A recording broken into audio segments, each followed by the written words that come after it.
Hello बच्चों, gang क्या हाल चाल। एक नंबर। और आपके सामने हाजिर हैं आपके गब्बर सर। तो गब्बर सर आए हैं, यानी कि आपके प्यारे ऋषभ त्यागी सर आए हैं। और आज हम डिस्कस करने वाले हैं कि आने वाले 2 महीनों में अब आपको कॉर्पोरेट अकाउंटिंग को कैसे पढ़ना है।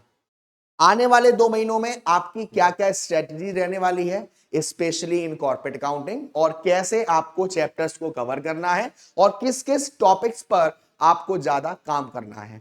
देखिए बेटा, हमारी जो कॉर्पोरेट अकाउंटिंग सब्जेक्ट है वो बेसिकली कह सकते हो कि 70% न्यूमेरिकल पर डिपेंड है और 30% आपके थ्योरी पर डिपेंड है। शुरुआत में कुछ ऐसे चैप्टर्स हैं जो आपके थ्योरेटिकल है और उसमें से लमसम 12 से 15 मार्क्स का आने का चांस रहता है। जैसे इंट्रोडक्शन टू अकाउंटिंग, जैसे इंट्रोडक्शन टू कॉर्पोरेट अकाउंटिंग, जैसे अकाउंटिंग स्टैंडर्ड्स। ये कुछ चैप्टर्स हैं जो आपके लमसम 15 नंबर के आते हैं। इसमें से आपको बस बेसिक बेसिक करना है, वो भी लास्ट में, अभी नहीं। अभी सिर्फ अपना मेन फोकस होगा न्यूमेरिकल्स पर। सर लास्ट में क्यों करना है? क्योंकि थ्योरी है, लास्ट टाइम पर करोगे तो आपको याद रहेगा। अब बात करते हैं न्यूमेरिकल्स की। सबसे पहले आपको उठाना है शेयर्स वाला चैप्टर। और शेयर्स वाले चैप्टर को पहले आपको जिन टॉपिक्स पर ध्यान देना है, मैं अगर उनकी बात करूं तो सबसे पहले फुल फ्लैज क्वेश्चंस शेयर्स का आपको आना चाहिए। फुल फ्लैज क्वेश्चन के साथ प्रेफरेंस शेयर्स रिडीम करने वाले टॉपिक्स, बायबैक, बोनस शेयर और अंडर राइटर्स। ये इनमें से आपको प्रेफरेंस शेयर रिडेम्पशन वाला और full fledge question of share ये आपको बहुत अच्छे से करना है। अगर मैं बात करूं कि आप अक्टूबर की शुरुआत से स्टार्ट करते हो तो लमसम 5 अक्टूबर तक आप इन सारे टॉपिक्स के कम से कम 10 क्वेश्चन कर लीजिएगा।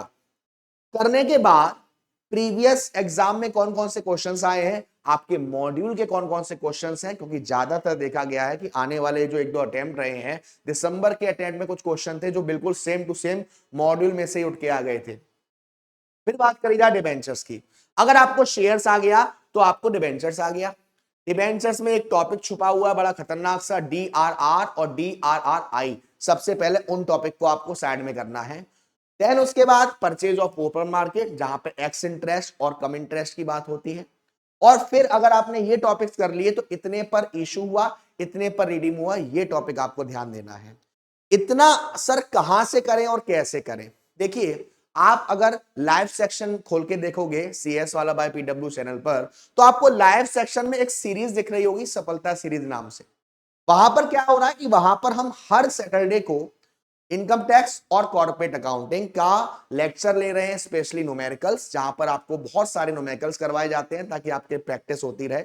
तो वहां पर मैंने जो आपका एक हार्ड चैप्टर है कंसोलिडेशन ऑफ अकाउंट, उसका लेक्चर ऑलरेडी अपलोडेड है, लाइव लिया था। अकाउंटिंग फॉर शेयर का भी अपलोडेड है, लाइव लिया था। और आने वाले सैटरडे में मैं डिवेंचर्स का भी लेने वाला हूं, तो वहां पे आपकी ये तैयारी चलती रहेगी। 5 अक्टूबर तक आपने शेयर्स किया, आने वाले 12 तारीख तक यानी 12 अक्टूबर तक आप डिबेंचर्स को रैप अप कर देंगे। और यहां रुकने के बाद दोनों चैप्टर्स के कंबाइंड क्वेश्चंस करेंगे जो अब तक पेपर में आए, जो आपके मॉड्यूल के हैं, एक चैप्टर का नहीं, क्योंकि वहां से प्रीवियस चैप्टर का हम भूलते जाते हैं। फिर अपन पकड़ेंगे कंसोलिडेशन को, रिलेटेड एस्पेक्ट्स वाले को नहीं, कंसोलिडेशन वाले चैप्टर को। कंसोलिडेशन के कम से कम 7 से 8 फुल फ्लैश क्वेश्चंस लगाने हैं, क्योंकि एक पूरा ही क्वेश्चन बनने का चांसेस रहता है। 20 अक्टूबर तक हम लोग accounting for debentures, corporate accounting का शेयर कैपिटल और कंसोलिडेशन, ये चैप्टर निपटा चुके हैं। और ये कम से कम आपके बहुत मेन चैप्टर हैं। और बात करी जाए कम से कम 30 से 35 नंबर तक तो ये चैप्टर कवर कर देंगे आपके। 15 नंबर थ्योरी के हो गए, 50 नंबर तो आपके यही रह गए। अब बचे कुछ 10 नंबर। 10 नंबर के लिए देखो, आपके पास कैश फ्लो है, आपके पास रिलेटेड एस्पेक्ट्स है, आपके पास फोरकास्टिंग है, आपके पास रेशियो है। कैश फ्लो में दो दो तीन तीन क्वेश्चन कर लेना, डायरेक्ट मेथड से भी और इनडायरेक्ट मेथड से भी, दोनों मेथड से फुल फ्लैश क्वेश्चंस आने चाहिए। रेशियो में तो आपको हो सकता है बैलेंस शीट वाले क्वेश्चंस की ज्यादा प्रैक्टिस करेगा, जहां पर करेंट रेशियो हो, लिक्विड रेशियो हो, डेब्ट इक्विटी रेशियो हो, इन्वेंट टर्नओवर रेशियो, ये सारी चीजें आपको निकालनी हो। इतना आपको कोशिश करना है कि 15 नवंबर तक ये सारे चैप्टर मेरे फिनिश हो जाए। रिलेटेड एस्पेक्ट्स में ईशॉप वाला टॉपिक अच्छे से कर लीजिएगा, ईशॉप की एंट्री वाला टॉपिक अच्छे से कर लीजिएगा। बाद में जब आपका एग्जाम आएगा उस समय आपको पहले थ्योरी करनी है और कोशिश करने हैं पूरे के पूरे पेपर सॉल्व करने की। अगर बात करी जाए दिसंबर एग्जाम में जो पेपर हुआ था वो पेपर भी आपको आईसीएसआई की वेबसाइट पर मिल जाएगा और उसका सॉल्यूशन भी मिल जाएगा, मैंने भी डाला हुआ है, आपको चैनल पर मिल जाएगा।